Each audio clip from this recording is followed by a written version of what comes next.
Hello guys, good morning. কেমন আছো সবাই? আশা করছি সবাই ভালো আছো। আন্দামান ভিলেজ লাইফে সবাইকে স্বাগত জানিয়ে আবার একটা নতুন ভিডিও নিয়ে চলে এসেছি তোমাদের সামনে। আর আজকের ভিডিওটা একদম একটু অন্যভাবে শুরু করলাম।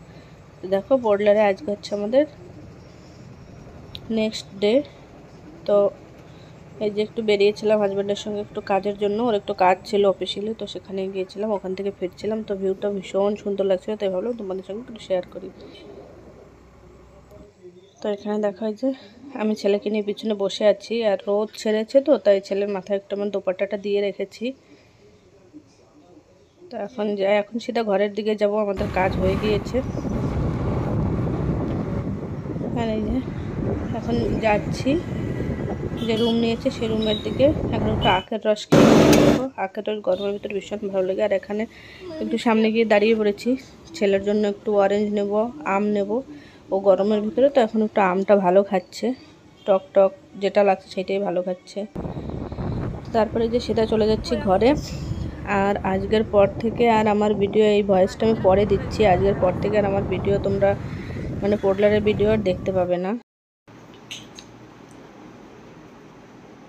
তো সকালে দেখেছিলে আমরা বাইরে একটু বেরিয়েছিলাম, তো এখন রাত্রের বেলা টুপি। তো এখন একটু সন্ধ্যাবেলা একটু বেরোচ্ছি। এই যে ছেলে আর ওর পাপা রেডি হয়ে গিয়েছে, আর এখানে আমি রেডি হয়ে গিয়েছি। তো এখন যাই একটু ঘুরে আসি। আর কোথায় যাচ্ছি তোমাদেরকে অবশ্যই দেখাবো, সঙ্গে থাকো, দেখতে থাকো। তো এখানে ছেলেকে নিয়ে আমি একটু বাইরে দাঁড়িয়ে আছি, আর হাজব্যান্ড যে আমরা যে রিসোর্টে ছিলাম ওই রিসোর্টের ওনারের সঙ্গে একটু কথা বলতে গিয়েছে। তো আমাদের সঙ্গে ভীষণ একটা দুর্ঘটনা ঘটে গিয়েছিল, যে কারণে আর এরপরে আর কোনো ভিডিও আমরা করিনি। আজকেই লাস্ট ভিডিও করেছিলাম। আমরা পোডলারে গিয়েছিলাম, তো লাস্ট দিন আমরা হসপিটাল থেকে যখন আসি তখন আমি হাজব্যান্ড আর ছেলে স্কুটিতে ছিলাম, আর আমাদের পিছন থেকে একটা কারে এসে মেরে দিয়েছিল। লেগেছিল, ছেলেরও চোট লেগেছে, আমার লেগেছিল, হাজব্যান্ডেরও লেগেছিল। তো অল্পের উপর থেকেই গেছে, তবুও কেটেছিল, রাত্রেবেলা হসপিটালে নিয়ে যেতে হয়েছে। তো তারপর আর কোনো ভিডিও বানাইনি, কারণ মনের অবস্থা সেরকম ছিল না যে পরে আর কোনো ভিডিও করব। তো আজকেই লাস্ট ঘোরাফেরা সব আজকেই, এরপরে আর আমরা বেরোইনি কোথাও। মানে নেক্সট ডে আমরা ভাসুরের ঘরে গিয়েছিলাম, কিন্তু তারপরে আর আমরা ওখান থেকে আসার পরে না আর কোথাও মানে বাইরে বেরোইনি। গোপাল বাবা, এই যে এইটা হচ্ছে আন্দামানের গান্ধী পার্ক। তো আমরা এখন গান্ধী পার্কে চলে এসেছি। তো চলো যতটা পারছি তোমাদের সঙ্গে শেয়ার করব। একটু সন্ধে সন্ধে হয়ে এসছে, সকাল সকাল আসতে পারিনি, কাজ ছিল। ওই দেখো গান্ধীজি পড়াশুনো করছে ওখানে, দাঁড়াও কাছে গিয়ে দেখাচ্ছি। ওই যে, তো দেখো ছেলে এখানে পার্কে গিয়ে ভীষণ খুশি। আমি ভেবেছিলাম আরও একদিন ওকে নিয়ে যাব, বাসুরের মেয়েও ওখানে ছিল, ও একটু জেদ করছিল যে ভাইয়ের সঙ্গে ঘুরবে, কিন্তু আর কোনো কিছুই হয়নি, কাউকে নিয়ে আর বেরোয়নি। তো আর কি করা যাবে, গিয়েছিলাম হসপিটাল দেখাতে আমি এখান থেকে হাজব্যান্ডের সঙ্গে, তোমরা আগের ভিডিওতে দেখেছো। কিন্তু এইভাবে যে অ্যাক্সিডেন্ট হয়ে যাবে সেটা বুঝতেই পারিনি। ছেলেটার, আমাদের তো লেগেছে, আমরা বড় বলতে পারি, তো মানে সেইটা বড় ম্যাটার করে না, কিন্তু যে বাচ্চাটা লেগে গিয়েছিল সেইটাই সব থেকে বড় কষ্টের। আর জানো তো, মা বাবা হয়ে বাচ্চাদের যে চোট লাগবে সেটা চোখের সামনে দেখা মানে মানে আমি তোমাদের বলে বোঝাতে পারবো না। আমি এখন যখন ভয়েস দিচ্ছি তখন আমি সেই সব সিনগুলো ভাবলে আমার মনের ভিতরে মানে বুকটা এখনও কাঁপছে। তো আমি সেই সব কথা বেশি বলতে চাই না, তো তোমাদের একবার একটু জানিয়ে রাখলাম।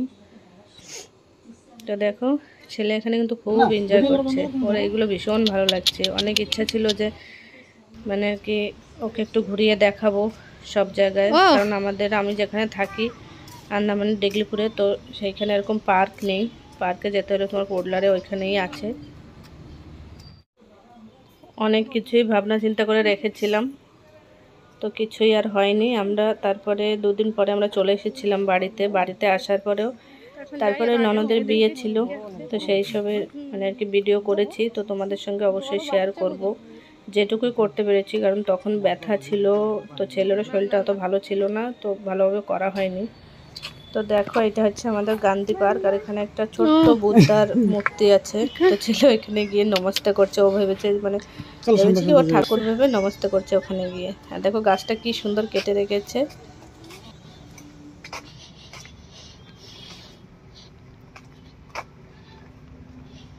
প্রচুর গাছপালা লাগানো আছে এখানে। আর এখন অন্ধকার হয়ে গেছে, দিন থাকতে আসতে হতো, দিন থাকতে একরকম দেখতে, রাতে লাইটে আর একরকম দেখতে।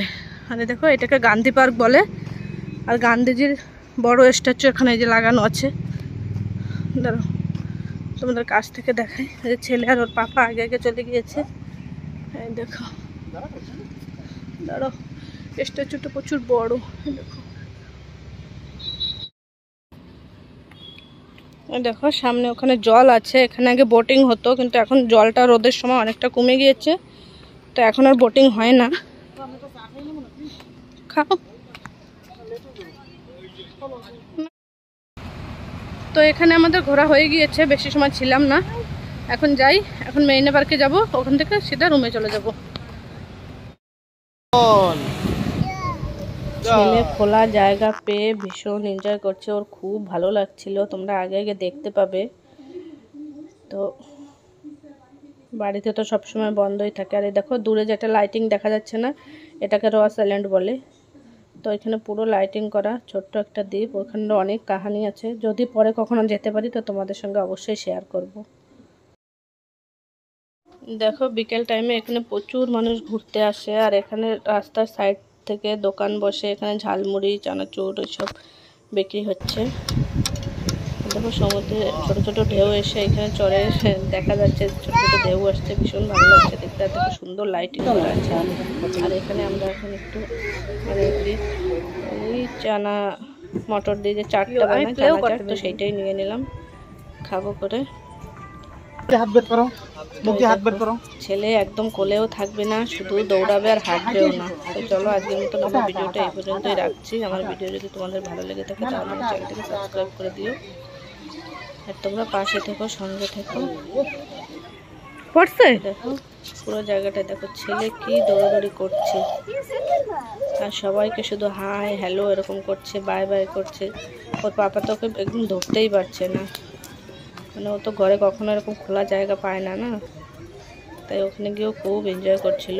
আর আমরা চাইছিলাম যে ও একটু ঘুরুক ফিরুক দেখুক সবটা, কিন্তু কোনো কিছুই আর হলো না।